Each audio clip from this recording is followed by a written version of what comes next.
As mãos do condenado, Jesse Joseph Tero, estavam firmemente presas aos braços da cadeira elétrica. Em teoria, uma descarga de 2000 volts deveria percorrer seu corpo em um instante, parado seu coração no mesmo momento. No entanto, algo deu terrivelmente errado. A máquina falhou. Em vez de uma morte rápida, Pedro ardeu em chamas enquanto gritava de dor. Foram necessárias 3 descargas adicionais para pôr fim à sua agonia. O mais assustador é que, tempo depois, sua inocência foi revelada. E o que torna a história ainda mais macabra é o apelido carinhoso dessa mesma cadeira, Old Sparky. Só na Flórida ela foi usada para executar 239 pessoas. Embora a maioria dos estados já tenha proibido a cadeira elétrica, a pena de morte continua sendo legal. Não apenas nos Estados Unidos, mas em vários países do mundo. A grande pergunta é realmente um método humano? Por que alguns lugares continuam recorrendo a formas tão brutais de execução? Vamos aprofundar no tema. Como sempre, a descrição do espectador é recomendada. Prisão de segurança máxima. Riverbend, Nashville, Tennessee. Philip Workman ainda dormia na Casa da Morte, a cela para a qual os prisioneiros são transferidos 24 horas antes de sua execução. Mas como ele chegou até ali? Philip era viciado em drogas ilegais e, desesperado por conseguir dinheiro, tomou uma decisão extrema. Armado, invadiu um restaurante Wendy's para exigir o conteúdo do caixa registradora. Pouco depois foi preso e condenado à pena capital. Hoje em dia, a pena de morte ainda está em vigor em 27 estados dos Estados. Mas por acaso alguém pode ser executado apenas por roubar em um local de fast food? Claro que não. Geralmente é aplicada em casos de assassinato, espionagem, traição ou narcotráfico em grande escala. No caso de Philip, durante sua fuga com o butim, ele atirou em um tenente da polícia, Ronald Oliver, causando a morte dele. Em muitos estados, incluindo o Tennessee, assassinar um policial é considerado um agravante, o que quase automaticamente torna o crime merecedor da pena de morte, ao ser entendido como uma ameaça direta contra o Estado. Métodos de execução nos Estados. A legislação americana permite diferentes procedimentos: a cadeira elétrica, o pelotão de fuzilamento, a asfixia com nitrogênio por meio de máscara e a injeção letal.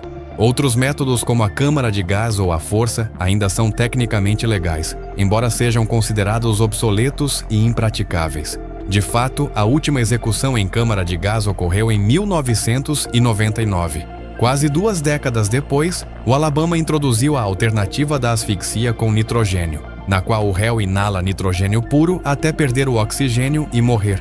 As autoridades garantiram que seria o procedimento mais indolor e humano já projetado.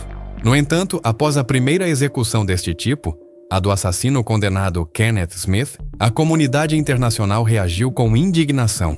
Um porta-voz da União Europeia classificou-o como um castigo cruel e incomum, sobretudo porque Smith já havia sobrevivido a uma tentativa falha de execução 2 anos antes, em novembro. Voltarei a esse caso mais tarde. Quanto ao enforcamento, o último estado a eliminá-lo foi New Hampshire, que em 2019 aboliu completamente a pena de morte. Ainda assim, as pessoas que já estavam no corredor da morte antes da aprovação da lei ainda podem ser executadas. O fim de Philip Workman. No caso de Workman, o método selecionado foi o mais frequente nos Estados Unidos: a injeção letal. 15 horas antes da execução, ele foi acordado e recebeu um café da manhã comum da prisão: um pouco de aveia, um ovo e pão torrado. 14 horas antes do procedimento, ele foi autorizado a receber visitas de familiares e amigos, além de 45 minutos para fazer suas últimas ligações telefônicas. 12 horas antes da execução, os prisioneiros recebem o almoço e a possibilidade de se confessarem com um sacerdote. Em 2019, um caso incomum atraiu a atenção da mídia.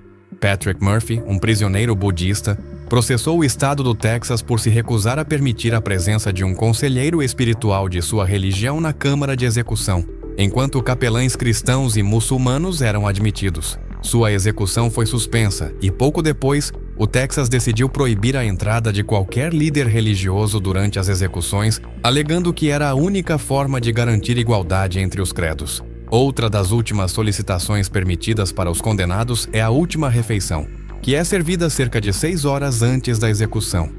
Existe o mito de que eles podem pedir qualquer prato, mas na realidade o orçamento é limitado a $30, o que, com os preços atuais, é bastante pouco. A pesquisadora Ashley Lear, em seu livro The Serial Killer Cookbook, descobriu que os alimentos mais frequentes nessas petições costumam ser frango frito, bife e bolos. Quer saber qual é o favorito quase universal? O sorvete. Aproximadamente 80% dos prisioneiros o escolhem como parte de sua última ceia. Algumas solicitações, no entanto, foram muito peculiares. O assassino Robert Buell pediu apenas uma azeitona preta. No extremo oposto, Gary Carl Simmons Jr. solicitou uma refeição que somava mais de 29 mil calorias, embora nem mesmo tenha conseguido terminá-la. Por sua vez, Philip Workman foi um dos poucos que recusou completamente a última refeição. Em vez disso, pediu algo mais simbólico, que doassem uma pizza vegetariana para pessoas sem teto. O pessoal penitenciário rejeitou seu pedido porque não estava contemplado no protocolo. No entanto, quando a comunidade soube do gesto, muitos cidadãos começaram a pedir e entregar pizzas aos moradores de rua em sua homenagem. Philip provavelmente nunca ficou sabendo. Naquele momento, ele já estava sendo transferido para a sala de execução. Do lado de fora da prisão, numerosas pessoas protestavam. Existiam suspeitas de que o policial Ronald Oliver havia sido atingido acidentalmente pelo fogo de outro agente. Ainda assim, a sentença nunca foi revogada. Finalmente, a Philip foi aplicada a injeção letal composta por 3 fármacos. Primeiro, um anestésico para mitigar a dor. Depois, um agente paralisante que detém a respiração. E por último, uma substância tóxica destinada a provocar uma parada cardíaca.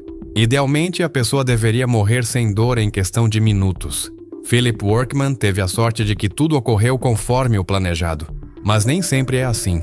Minnesota, William Williams, condenado por assassinar seu jovem amante e a mãe dele, aguardava sua execução no porão da prisão do condado de Ramsey. Naquela época, a força era um método habitual.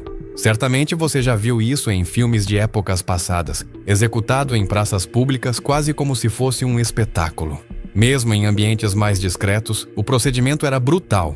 Williams foi levado ao patíbulo. Colocaram a corda em seu pescoço e abriram o alçapão sob seus pés. O prisioneiro caiu de uma vez, mas a corda, mal ajustada pelo xerife, era muito longa. Em vez de morrer instantaneamente, ele se espatifou contra o chão. Os ajudantes, desconcertados, tiveram que levantar o corpo à força para completar a execução. William se contorce em agonia por 14 minutos intermináveis, sob o olhar horrorizado dos presentes.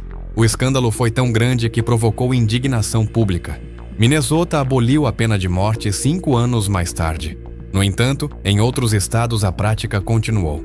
Mississippi, 1983, Jimmy Lee Gray, condenado pelo atroz assassinato de uma menina de 3 anos, foi sentenciado a morrer na câmara de gás. Uma vez liberado o gás letal, em vez de perder a consciência rapidamente, ele começou a gemer e a ofegar. A cena foi tão assustadora que todas as testemunhas abandonaram a sala de observação, mas ninguém interveio. Disse que ele chegou a bater a cabeça contra o poste metálico até que finalmente ficou em silêncio. Sua execução durou 8 minutos, uma eternidade para quem ouvia. Após este caso, o Mississippi decidiu abandonar definitivamente a câmara de gás. Ainda assim, execuções falhas continuaram a ser registradas em outras partes do país. McAlester, Oklahoma, 2014. Clayton Lockett, condenado pelo assassinato de uma jovem, foi sentenciado a morrer por injeção letal, mas a administração da droga não foi imediata. A equipe passou mais de 1 hora tentando encontrar uma veia adequada. Finalmente eles conseguiram e o réu fechou os olhos. De repente ele recuperou a consciência, começou a se queixar e afirmou que algo estava errado. Ele tentou se soltar das correias que o prendiam, enquanto os presentes observavam atônitos. A execução foi suspensa, mas 43 minutos depois Lockett morreu de um ataque cardíaco, após um sofrimento insuportável. Nesse mesmo ano, em Florence, algo similar aconteceu.